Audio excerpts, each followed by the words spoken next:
जन्नत के पत्ते, फिर कोई पजल, फिर पहेलियाँ, चाबी तले दो फुल स्टॉप। वो दोनों नुक्ते उसे मिल गए, मगर अब वो उनका क्या करे।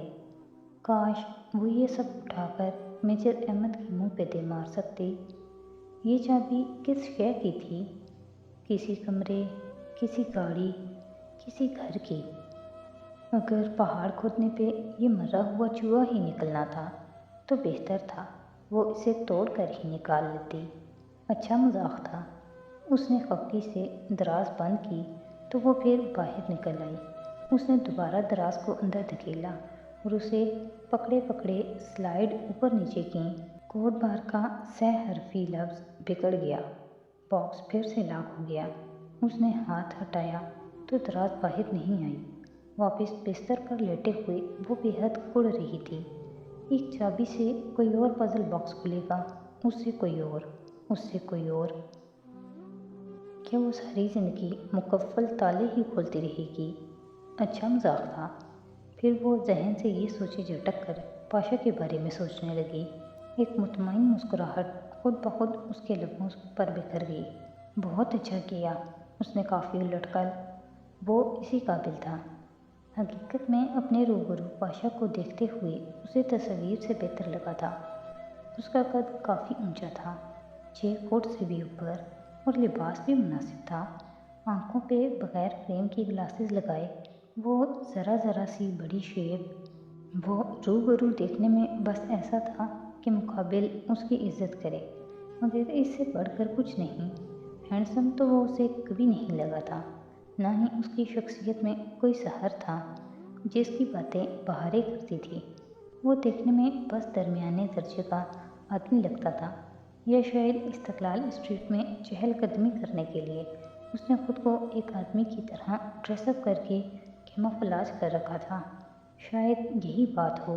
वो इन्हीं सोचों में घिरी कब नींद के समंदर में डूब गई, उसे इल्म ही ना हो सका। उसने चाबी की होल में घुमाई और फिर अलमारी का पट खोला। सामने वाले खाने में जहाँ चंद कागजात के ऊपर उसने जली हुई इतराफ वाला पजल बॉक्स रखा था, अब वो वहाँ नहीं था। उसके जहन ने लम्हों में कड़ियों से कड़ियाँ मिलाई।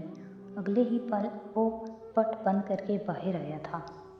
बहारे गुल। सीढ़ियों के दहाने पे खड़े होकर उसने आवाज़ दी। बहारे काफ़ी दिनों से इस आवाज़ की मुंतज़िर थी, मगर अब्दुर्रहमान को अपनी मसरूफियत में अलमारी खोलने का मौका शायद आज मिला था। इसलिए अब वो आवाज़ सुनकर वो जो टीवी के सामने बैठी थी ताबेदारी से उठी और सर झुकाए मुअद्दब अंदाज में सीढ़ियाँ चढ़ने लगी। तीसरी मंजिल के दहाने पे पहुंचकर उसने झुका सर उठाया। वो उसके सामने खड़ा था। वो अभी अभी होटल से आया था, सो टाई की नोक ढीली किए कोट के बगैर था। उसे मुतवज्जे पाकर अब्दुर्रहमान ने सवालिया अबरू उठाई। क्या बहारे गुल मुझे बताना पसंद करेगी कि वो पजल बॉक्स कहाँ है? मैं पसंद करूँगी। बहारे ने सादगी से इस बात में गर्दन हिलाई। मैंने वो हया को वापस कर दिया। वो चंद लम्हे कुछ कह ही नहीं सका। उसका चेहरा बेतासुर था, मगर बहारे जानती थी कि उसे धचका लगा है। वो किसकी इजाज़त से? वो तुम्हारी चीज़ नहीं थी अब्दुर्रहमान, जिसकी थी मैंने उसे दे दी। वो चंद सानिये उसे देखता रहा, फिर उसके सामने एक पंजे के बल फर्श पे बैठा और सीधा बहारे की आंखों में देखा। क्या तुमने मुझसे राजदारी का वादा नहीं किया था? मैं रहमान के बंदे को खुश करने के लिए रहमान को नाराज़ नहीं कर सकती थी। मैं झूठ नहीं बोल सकती थी। उसकी बड़ी बड़ी आंखें भीग गईं। जो जितना अच्छा झूठ बोलता है बहारे, ये दुनिया उसी की होती है, लेकिन फिर उसकी आखिरत नहीं होती, ये आयशा गुल कहती है। वो ज़ख्मी अंदाज में मुस्कुराया। फिर तो मुझे तुम्हारे दूसरे वादे का भी एतबार नहीं करना चाहिए। नहीं, हम वाकई जजीरे पे किसी से तुम्हारे बारे में बात नहीं करते। वो नहीं, एक और वादा भी था हमारे दरमियान, हमारा लिटिल सीक्रेट। बहारे के कंधों पे एकदम भारी बोझ सा आ गिरा। उसने उदासी से अब्दुर्रहमान को देखा, जो मुंतज़िर सा उसे ही देख रहा था। بہت پہلے عبد الرحمن نے اسے عہد لیا تھا کہ اگر وہ مر گیا تو وہ اسے جنازہ بھی دے گی اور اس کی میت کو اون بھی کرے گی۔ تم سچ بولنے والی بہار گل پہ اعتبار کر سکتے ہو۔ پورا عدلار بلکہ پورا ترکی تمہیں چھوڑ دے مگر بہار گل تمہیں کبھی نہیں چھوڑے گی، اور ہو سکتا ہے ایک وقت ایسا آئے جب تم مجھے پہچانے سے انکار کر دو۔ تم کہو کون عبد الرحمن، کہاں کا عبد الرحمن؟ تم ایسی باتیں مت کیا کرو، مجھے دکھ ہوتا ہے۔ اور اس بارے میں بھی عائشہ گل کی کوئی کہاوت ضرور ہوگی۔ وہ ذرا سا مسکرایا۔ اس کو چھوڑو، وہ تو بہت کچھ کہتی رہتی ہے، میں دوسرے کان سے نکال دیتی ہوں۔ اس نے ناک پہ سے مکھی اڑا کر گویا عبد الرحمن کو اپنی وفاداری کا یقین دلایا۔ وہ تو مجھ سے اتنا خفا ہوئی تھی کہ میں نے تم سے شادی کی بات کیوں کی؟ لہجہ پر رک کر بہارے ذرا تشویش سے بولی۔ تم مجھ سے شادی کرو گے عبد الرحمن؟ ساتھ ہی اس نے گردن موڑ کر ارد گرد دیکھ بھی لیا۔ عائشہ قریب میں کہیں نہیں تھی۔ وہ دھیرے سے ہنس دیا۔ مگر میں تمہاری نئی دوست میں دلچسپی رکھتا ہوں، وہ تم سے شادی کیوں کرے گی؟ وہ اپنے کزن کو پسند کرتی ہے اور اس کا کزن بہت ہینڈسم ہے۔ بہارے کو جیسے بہت غصہ آیا تھا۔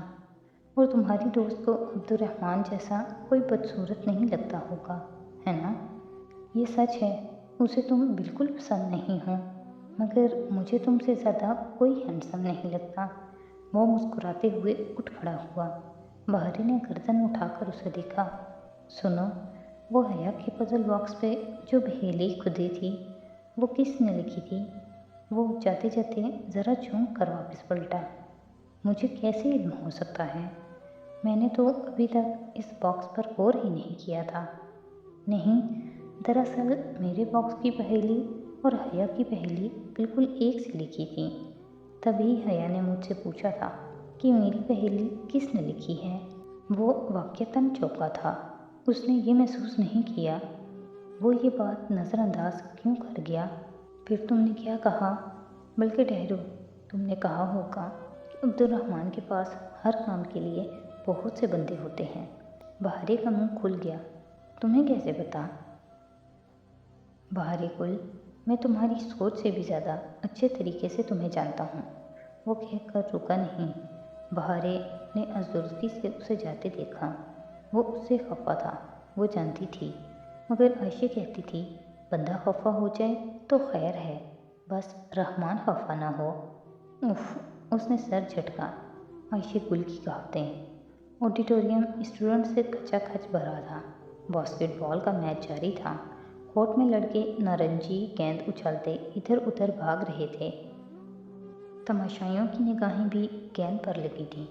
مخصوص شور، ہنگامہ اور رش۔ حیا ان سب سے بے نیاز اپنا بیگ تھامے کرسیوں کی قطاروں کے درمیان راستہ بناتی آگے بڑھ رہی تھی۔ امتحان قریب تھے اور ان دنوں وہ اتنی مصروف رہی تھی کہ متعصم سے بات کرنے کا موقع نہ مل سکا۔ ابھی لطیف نے بتایا کہ وہ آڈیٹوریم میں ہیں تو وہ یہاں آ گئی۔ ویسے بھی اب وہ فلسطینی لڑکوں سے بات چیت میں ذرا احتیاط کرتی تھی۔ نہیں، وہ تو ویسے ہی ڈیسنٹ اور بھائیوں جیسے تھے، مگر وہ وہی نہیں رہی تھی۔ وہ جانتی تھی کہ اب وہ اسکارف لیتی ہے، سو اس کے نام کے ساتھ کوئی غلط بات جڑی تو بدنام اس کا اسکارف ہوگا۔ اس لیے اس کی کوشش ہوتی کہ وہ متعصم یا حسین وغیرہ سے تنہائی میں نہ ملے، بلکہ کسی ایسی جگہ پہ ملے جہاں سب سامنے ہی ہوں۔ وہ تیسری قطار میں بیٹھا تھا، نگاہیں کھیل پہ مرکوز کیے کرسی پر آگے ہو کر بیٹھا۔ وہ میچ کی طرف متوجہ تھا۔ اس کے بائیں طرف 2 کرسیاں خالی تھیں۔